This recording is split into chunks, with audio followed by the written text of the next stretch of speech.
Shalom Bipro, be sukses, be profesional. Masih dalam rangkaian tema di bulan Maret ini yaitu believe. Setelah minggu-minggu kemarin kita membahas tentang who we believe, what we believe, and how we believe. Nah, di minggu ini kita akan mengupas tentang sebuah tema tentang believe juga, yang kita beri judul Where to Go When We Believe. Jadi kemana arah hidup ini ketika kita memilih untuk percaya kepada Tuhan.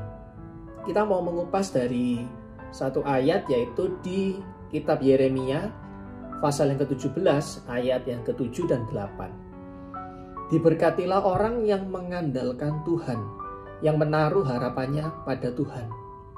Ia akan seperti pohon yang ditanam di tepi air, yang merambatkan akar-akarnya ke tepi batang air, dan yang tidak mengalami datangnya panas terik, yang daunnya tetap hijau, dan yang tidak khawatir dalam tahun kering, dan yang tidak berhenti menghasilkan buah.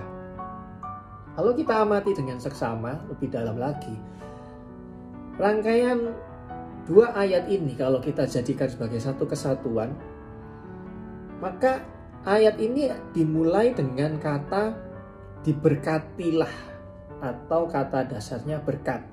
Itu di ayat yang ke-7 tadi dimulai dengan kata diberkatilah atau berkat. Dan di ayat yang ke-8 diakhiri dengan kata menghasilkan buah atau garis bawahi buah. Jadi satu rangkaian ayat ini kalau kita jadikan satu kesatuan dan kita potong di awal dan di akhir, maka ayat ini diawali dengan berkat dan diakhiri dengan buah. Nah, seringkali orang yang percaya dan mengandalkan Tuhan di ayat ini dikatakan pasti hidupnya diberkati. Sudah pasti jelas. Dan bahkan dalam kasih karunia dan dalam kehendak Tuhan, dan dalam kemurahan anugerah Tuhan, seringkali berkat itu diberikan kepada kita dengan instan atau secara langsung. Tetapi kalau yang namanya buah, yang namanya menghasilkan buah, itu pasti butuh waktu, butuh proses. Tidak bisa yang namanya buah itu tiba-tiba jadi secara instan, tidak bisa. Jadi satu pelajaran sederhana dari rangkaian ayat ini kalau kita awali adalah jangan berpuas diri setelah kita menerima berkat, karena itu masih di awal. Berkat tadi itu masih awalnya. Tetapi teruslah bertumbuh dalam pengharapan, dalam percaya kepada Tuhan, dalam iman, sampai kita menghasilkan buah. Jadi jangan cuma berhenti sampai di awal tadi berkat, tapi teruslah sampai kita menghasilkan buah.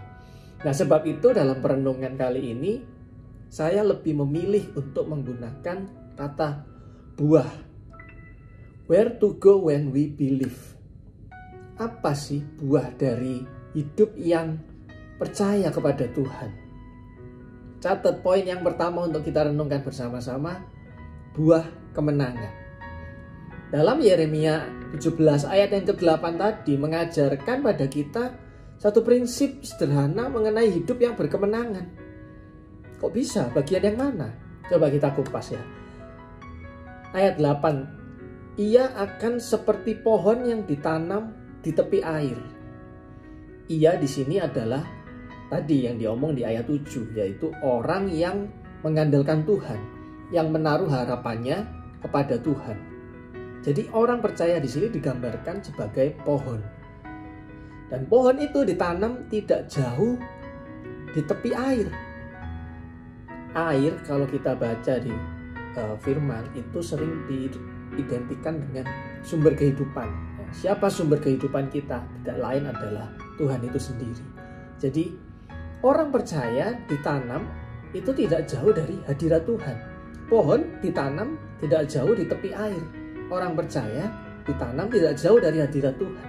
Seperti kata pepatah mungkin yang terkenal, ia hanya sejauh doa. Tuhan hanya sejauh doa. Kita lanjut lagi.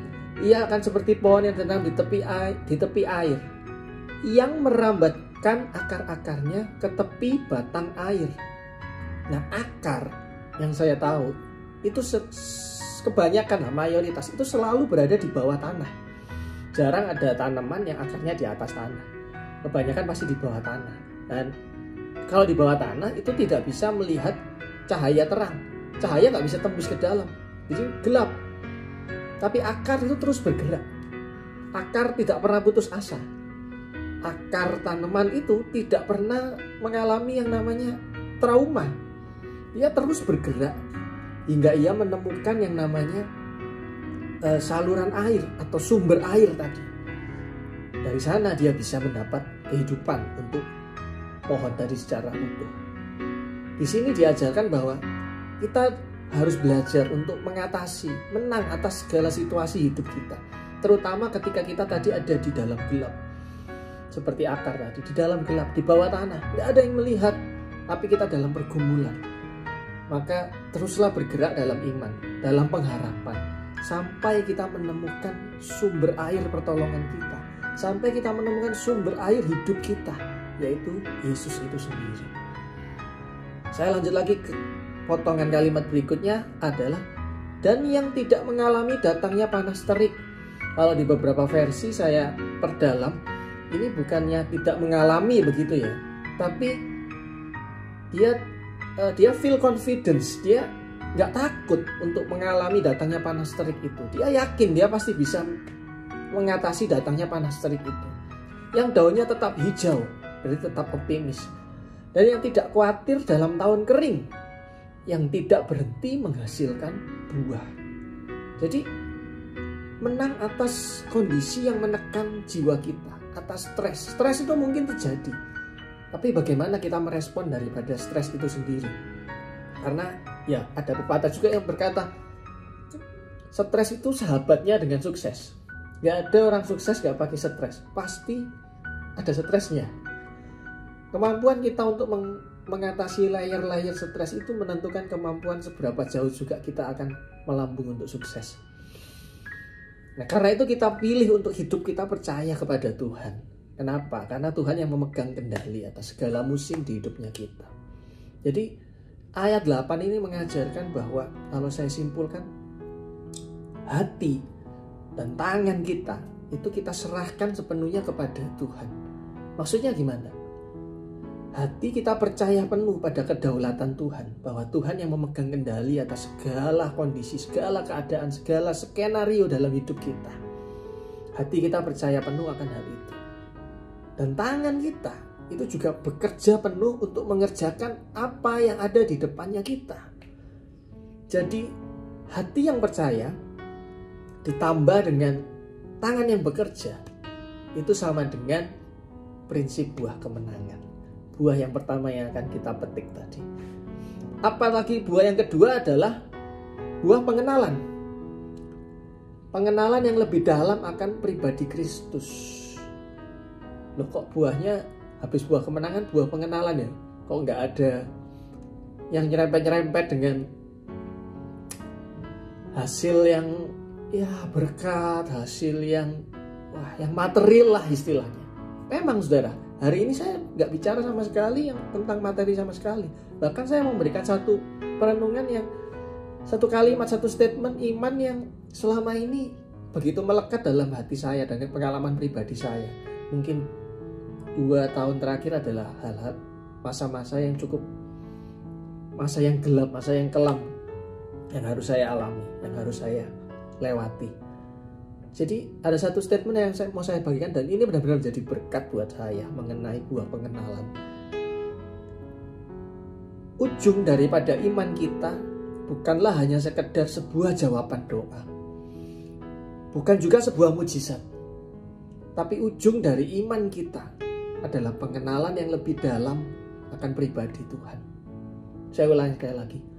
Ujung dari iman kita itu bukanlah sekedar sebuah jawaban doa, bukan sekedar juga mujizat yang menjadi nyata dalam hidup kita, tapi lebih jauh daripada itu.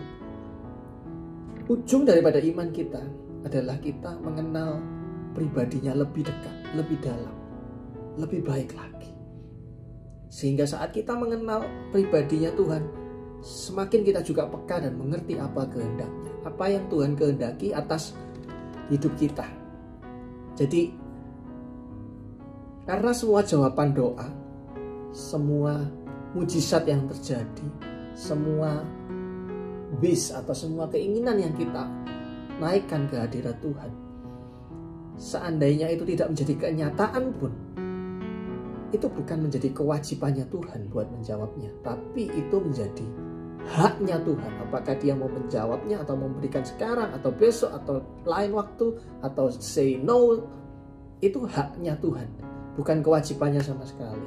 Jadi seringkali banyak orang Kristen imannya berakhir dengan kekecewaan, imannya berakhir dengan kepahitan, bahkan mungkin sangat kecewa sekali kepada Tuhan. Kenapa? Karena mendasarkan imannya itu kepada hal-hal yang bersifat material, yang bersifat mungkin berkat, yang bersifat mendapatkan sesuatu. Kita nggak mau seperti itu, saudara-saudara. Kita repetisi ulang sekali lagi dengan cepat. Apa buah dari hidup yang percaya kepada Tuhan? Yang pertama adalah buah kemenangan, menang atas segala situasi hidup. Dan yang kedua adalah buah pengenalan, mengenal pribadinya lebih dalam.